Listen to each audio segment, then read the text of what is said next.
everyone. I'm so glad to be speaking here again. Thank you everyone for coming to another great year of the Dayton Vegan Festival. My name is Amanda. I also go by the activist handle Gem City Vegan because Dayton is the Gem City and we love it so much. First I'm going to start with telling a little bit about my own story. I started as a plant-based, 100% plant-based, so I didn't eat animals. Never in my wildest dreams would have ever thought that I would have called myself a vegan, but lo and behold, a cow changed my heart. In June 17 of 2017, I met a cow with the tag number 130. She's tattooed on my forearm. From that day moment, I knew that my life would never be the same, and in that moment, I also knew what it was to be vegan. And I was going to do all that I could to make sure that I could stand up for her. So then finding ways to give her a voice outside of her being in the milking barn day after day, being exploited because humans think that they're baby cows and need milk, I wanted to stand up for her. So I educated myself and watched a movie, a YouTube thing called Dairy is Scary and What's Wrong with Eggs, and realized when I was a vegetarian, I was truly a hypocrite. I found myself hypocritical. And I truly feel that as humans, when we know better, we can do better. And we can stand up for those who can't stand up for themselves. So, in my vegan journey, I got together with some local vegans. Some of them have moved away since then, but I have never stopped fighting for the animals. I travel. I have been to Canada and done actions. I've gone to Atlanta and Chicago and New York. I've traveled around to be a voice for them. And one of my journey has brought me to realizing that with all of my experience, I can mentor people to be able to stand up and realize that they too can go into their communities and stand up for animals. Even if you're one person holding a sign outside of a circus or a zoo or an aquarium or anything that's in your city if you're not local. With the mentorship, there's several that are out there. One of my friends who is at our Anonymous with Voiceless tent, she actually is a mentor with Challenge 22. Challenge 22 is a mentorship program that helps non-vegans or pre-vegans, I like to say, become vegan and overcome their barriers from having the stopping points of saying, I can't be vegan because they find ways to get over those barriers for you. Vegan Outreach also does some mentorship program, but my most favorite and who I'm a mentor with is AAM, Animal Activism Mentorship. AAM has so many things that they're putting out there for the animals. First and foremost, we have a mentorship program. It's a 3-month mentorship program that's one-on-one, or we continue up in pairs. And we go over 3 months where you have a goal in mind on how you want to be active for the animals, and then we get you to that goal. At the end of the goal, sometimes some of our mentees come back and become mentors. Some people, like myself, have done activism and just want to be a mentor and get people going. They also do tours. They have done a Florida tour, a South Carolina, Georgia tour, Chicago. Next summer is going to be Colorado. And just recently, a few weeks ago, I wanted to bring AAM tour to Ohio, and we completed Ohio Occurrence in Cleveland this year. We did 15 actions for the animals over the course of a 3-day weekend. It was jam-packed with all sorts of actions for animals, from protests to cubes of truth to meat market disruptions. We did so much. We even rescued a bunny that wasn't on the agenda. AAM is fueled by Farm Animal Rights Movement, which is one of the oldest, or is the oldest, animal activism programs out there. So as a mentor, I help with my experience that I have done with activism, and I help others gain the confidence to be able to go out and do that. So I'm gonna go and dig a little deeper into particular types of activism that you can do. First, there are typical protests. So this could be a circus, a zoo, fur protest, aquariums, leather, down, frog raw, rodeos, PBRs, pretty much anything that exploits an animal for entertainment or any other purpose, for eating, entertainment, or wearing. Because as a vegan, we do not exploit animals in those ways. Anyway, really. And these can be done at both with organizations or as a grassroots effort. A lot of what I do is grassroots effort. So that's where I just go and do a Facebook event and then invite people to come and we stand up together. So all of us are just volunteers. Another way is pressure campaigns. So pressure campaigns can be anything from a telephone call. Currently, we're working with CAF, which is the Coalition to Abolish the Fur Trade. And CAF is doing a LVMH call to action to implement a fur-free policy. And so if you head over to the AAM table, I have a flyer with the LVMH locations here in Ohio that you can just call and say, we want LVMH to have a fur-free policy. And it's as easy as that. Making a phone call, you don't have to be in, one-on-one with the person. Same thing with email. You can send an email to a mayor for, if they're doing something like currently, we jump-started the Kaporos up in Cleveland. With Kaporos coming up, it's a Jewish holiday. They actually do live slaughter in Cleveland Heights. And so we are trying to ban the use of live chickens for Kaporos in Cleveland. That's a grassroots effort that we're working with City Council. So there are other ways that you can implement yourself into speaking up for the animals. There are also disruptions, which I had mentioned, and that could be anything that disrupts. Currently, if anyone is familiar with Animal Rebellion, they're doing a lot over across the pond, shutting down the dairy industry. They are, doing so much that it, in the long run, is causing, shortages and stuff like that. People aren't buying the dairy, which is good because animals, we don't need dairy. We're not baby cows.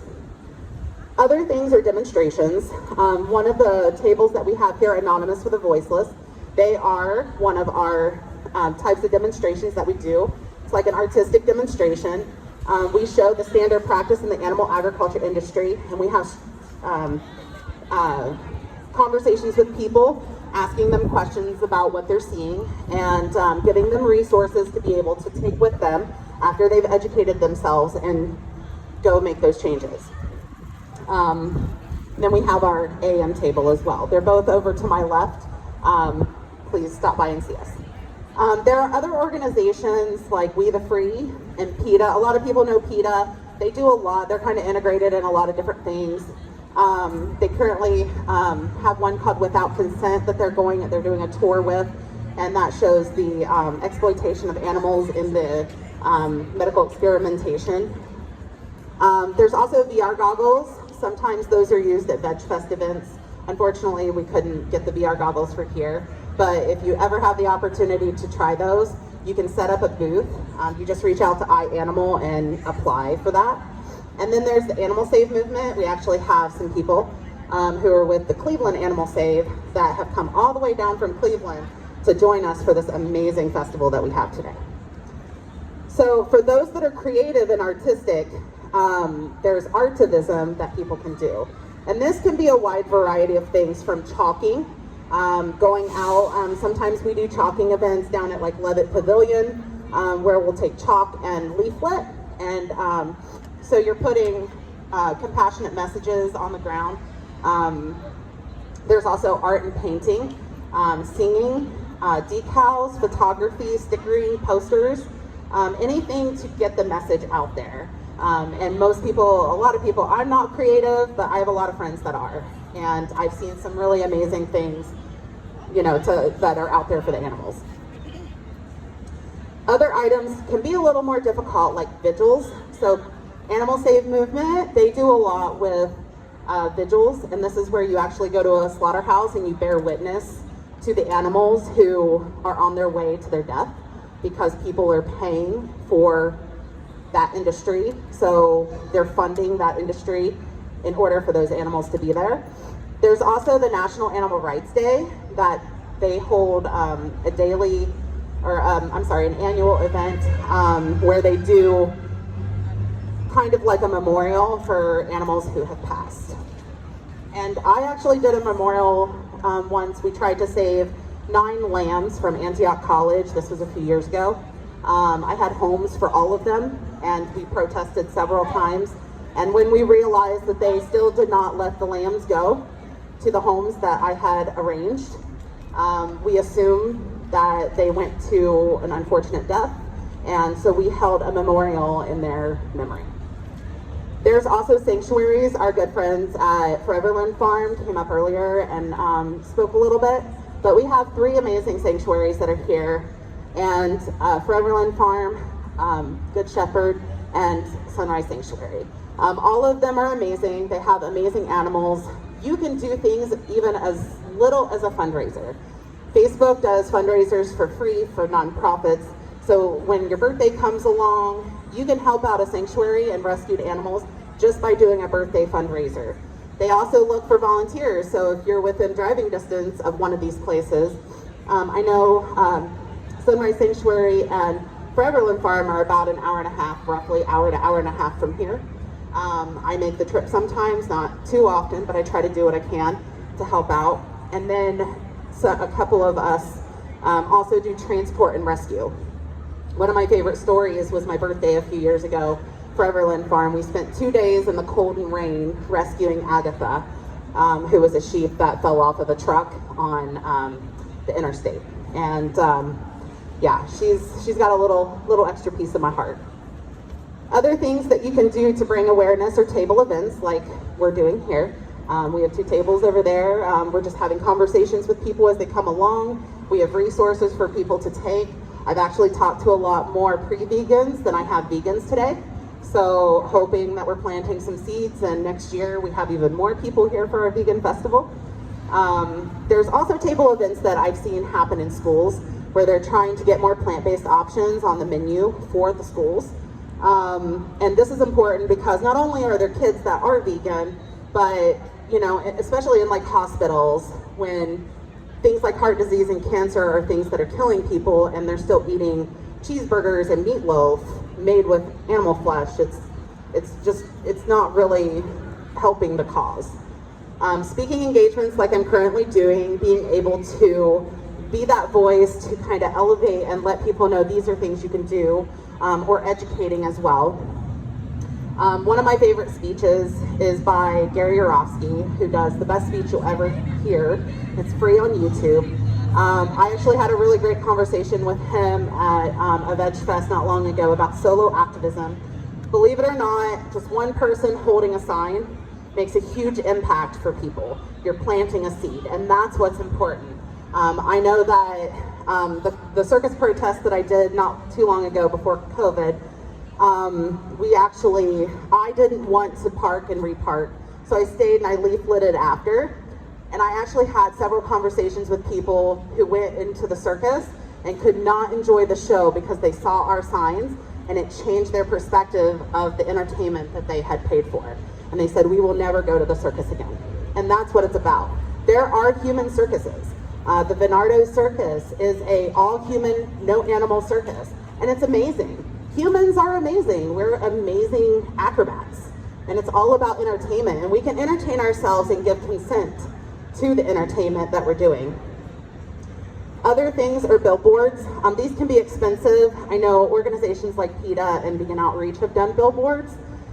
There's also stacktivism. So if you're going and buying, let's say, non-dairy cheese, vegan cheese for whatever, for your pizza or whatever, I sometimes take, and I'll take them, a couple extra packages of the mozzarella, and I'll go over and I'll put them on top of the dairy cheese, just so people know, hey, this is an option. That's called stacktivism. You're putting vegan options in front of non-dairy, or the non-vegan options. That is actually pretty impactful too, because you'd be surprised when they separate out the vegan or the plant-based foods. A lot of people don't realize they're there. So I'm kind of torn between the Beyond and Impossible being in the meat, what I call the morgue, in the meat section of the grocery stores, because I do have to go there to get them, but it's also being viewed by people who wouldn't otherwise know that they're there. Other grassroots efforts, I had mentioned the lambs that we tried to save, but I also was part of the 2018 official animal rights march that we put on in Columbus, Ohio. We had about 200 people that came from all over, and we marched the streets of Columbus for the animals. Hopefully we'll be able to do another one of those again soon. There's also horse carriages. I don't know that we don't have like official ones here, but that's something that I've seen a lot of grassroots efforts to try to end. There are also holidays throughout the year. One coming up is October 2nd, and that's World Day for Farmed Animals. It's a holiday done by Farmed Animal Rights Movement.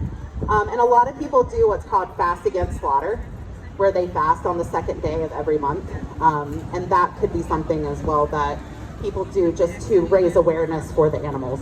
Kind of also like when people do bike riding or marathons in the name of something, we could do that with someone with the animals. Leafleting is also kind of a grassroots thing. You can pretty much leaflet anywhere, from having a table and giving the information to, you know, I think for Meat Out Day this year, I had some vegan recipe books, and I just went and leafleted some free recipe books. So it's as simple as that. Like, it doesn't have to be extreme. You don't have to go disrupt. You don't have to go to vigils. There's an avenue for anything, for everyone to stand up for animals. Other organizations that you could look into that are bigger: Mercy for Animals, Vegan Outreach, Compassion Works. They do a lot with circuses and rodeos. There's also the Animal Liberation Front. Liberation is in the name. They have done a lot with liberating a lot of meat from fur farms as well. There's also conferences that you can attend. I had tickets to go to one once, but with COVID, I unfortunately couldn't make it. But I hope one day to make it to both of these conferences. But there's the Animal Liberation Conference and the Animal Rights National Conference, which is also done by Farm. And those usually have a whole bunch of speakers that come